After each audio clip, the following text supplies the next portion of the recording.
seront entreprises. Les baisses, ont été déjà faites. Wow. Les baisses concernant les denrées. Non, je parle d'énergie, moi. Des énergies, oui. C'était dans ce cadre-là. Mais en ce qui concerne la souveraineté énergétique, d'abord, commentaire sur la déclaration du... Man, dama ci content. Parce que vous n'êtes la mère des batailles. Oui. Moi, nous récupérer ce gaz. La ñu am ci gaz bi ñu téye ko loolu je crois que mooy li ñu fi wax tous les jours que au nom de l'article 54 bi ne ñun dañoo war a séddu balaa ñuy exporter lenn war nañu am fulla yi teg loxo ci li ñu moom balaa BP di jël li mu soxla ci suñu gaz balaa moom muy faj soxlaam ñun dañoo war a faj suñu soxla ba pare. Répondre aux besoins intérieurs. Répondre aux besoins. Surtout que la loi le dit, les exploitations du jugement peuvent être tenues dans les conditions fixées dans la convention ou le contrat de service, d'affecter par priorité les produits de leur exploitation à la couverture des besoins de la consommation intérieure du pays.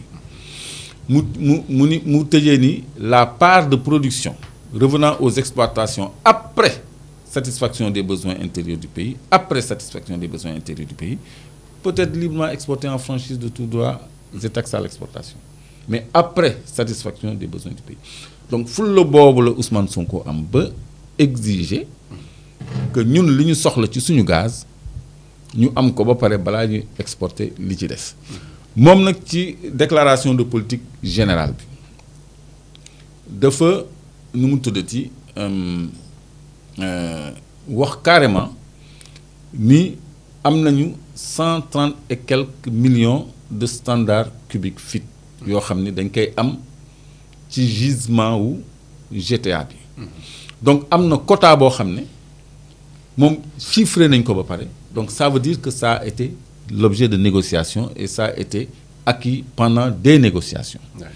léegi loolu nag dafay tolloog ci wàllu courant parce que méthane mooy xeetu gaz bi ñu am dañ koy soppi directement en kilojoule te kilojoule dafa am équivalence ak kilowatt-heure léegi loolu day tolloog 2000 mégawatt-heure wala 2 gigawatts pour li ñu am ci une idée de lan mooy 2 gigawatts wala 2000 mégawatts Sénégal li muy consommer yépp mu ngi nekk à peu près 1800 mégawatts wala 1,8 gigawatts.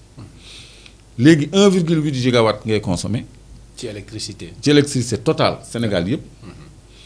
Mais bu fekkee ni léegi dafa dolleeku ci sa li nga doon consommer ci sa 1,8 gigawatts mu dolleeku 2 gigawatts. Loo xam ni moo ëpp sax sa consommation. Tu as 3,8 gigawatts. Kon couvrir nga largement ses besoins de consommation énergétique. Am nga autonomie énergétique. Autonomie. Pour le moment. Waaw. Autonomie. Ñu ngi am souveraineté. Oui. Bu ñu demee ba exploiter les puits de Yakar.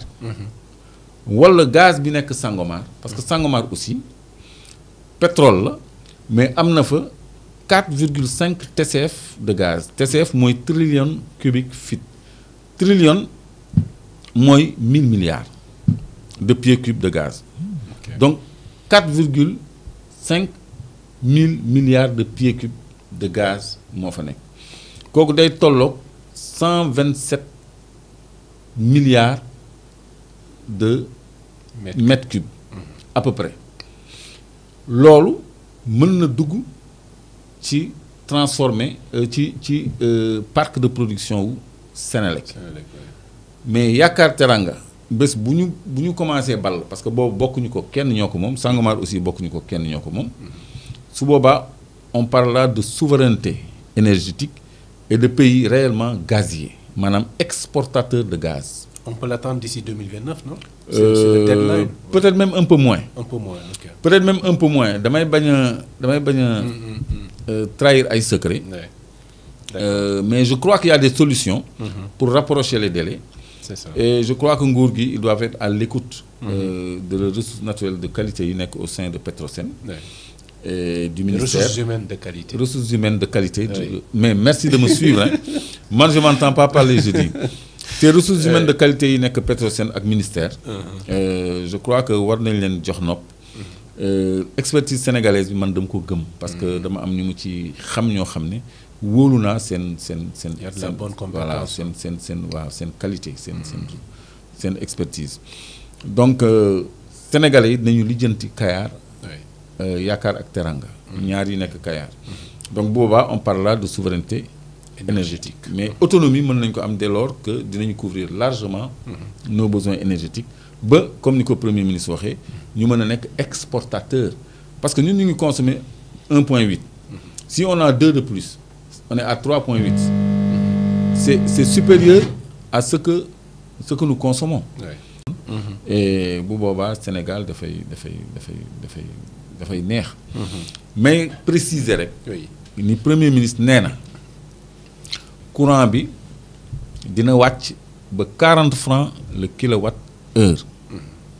man bi ma ko déggee mais man dama kontaan. c'est un projet réew moo xam ne non il l'a affirmé nee na dina wàcc ba 40 francs le kilowatt heure parce qu'on va avoir notre gaz de GTA. oui dans le cadre de l'exploitation du gaz. waaw léegi je veux dire xam nga boo waxee loolu ak. courant bi léegi explication mooy. oui. on a lancé le premier puits donc on va avoir un gaz. oui le premier ministre nee na ñun dinañu am 130 et quelques millions de standard cubique feet. te loolu mën nañu jural 2 gigawatts ci courant. kon dinañu am lu doolee ko suñu production lu ëpp li ñuy consommer totalement. donc loolu bu ñu ko amee mais normalement prix bi dafa war a wàcc parce que gaz bi dugaluñ ko ci ay méthaniers di ko importer di fay transport di ko dédouaner. di wut ay devises dollars di ko jënd pour nu mu tuddati pour jox ko Senelec. loolu ay charges yu wàññeeku la kon coût bi. dafay wàññeeku looy maîtriser lay doon. kon courant mais dafay wàññeeku léegi les producteurs indépendants ak le parc de Senelec. mais dañ leen di alimenter en gaz parce que toujours ma rappelé ni centrales yi fonctionner au diesel et au fioul yëpp. dañ leen concevoir pour ñu mën a fonctionner également au gaz donc centrales yooyu doo leen yóbbu sax mbalit. parce que c'est des hybrides. donc loolu je crois que dina tax ñu am une énergie moins chère une électricité moins chère. kon 40 francs boobu. dafay dëppoog rek li ñu doon wax ni le prix de l'électricité au Sénégal mën nañu ko diviser par 4 ou par 5. on l'a dit tout le temps on nous a regardé avec de gros yeux. maintenant c'est le premier ministre qui le dit. c'est le premier ministre qui dit qu'on va aller chercher notre gaz. on a même telle quantité de gaz qu'on va avoir de GTA donc ça veut dire que c'est plié. moo tax ñu lancer officiellement la phase de production j'avais dit que c'était prêt négociation yi la ñu doon xaar pour lancer ko pour xam ñun lan lañ ci am donc li ñuy wax DSO la satisfaction de la consommation intérieure ñoom DSO lañ koy wax mooy domestic supply obligation donc moom la ñu négocier à 2 gigawatts et c'est tout bénéfice pour le Sénégal. Sénégal day neex.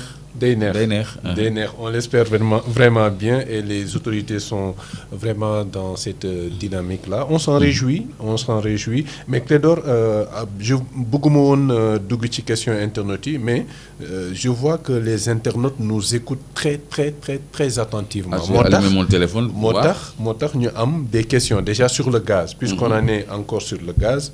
mais ñu répondre d'abord si seen question avant ñuy avancer sur les autres aspects du débat. Pape Wali nee na Clédor est-ce que vous pouvez nous dire la teneur en soufre du gaz de GTA en tête de puits avant son traitement par les FPSO? Première question.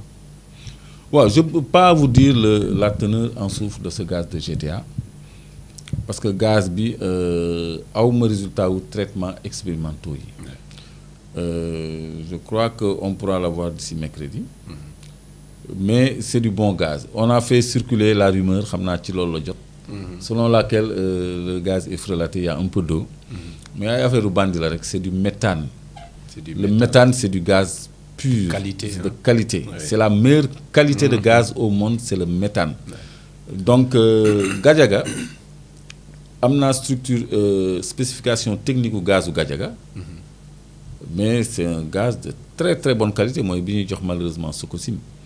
Donc la fiche je vais l'amener mercredi Inch'Allah wala ma attaché ko ci commentaire yi parce que man aussi ça je peux le faire à la maison comme ça ngeen am élément yooyu mais c'est du bon gaz. c'est du bon gaz. may fàttali rek ni Olaf Scholz. dafa yebaloon Ursula von der Leyen avec une certaine Madame Schmidt qui est responsable de l'énergie à l'Union européenne. ñu ñëw fi en mission de 5 jours. Ursula daf fi bàyyi équipe bi ñu liggéey ak Félix Antoine Diome. pour xool maa ngi fàttaliku la déclaration.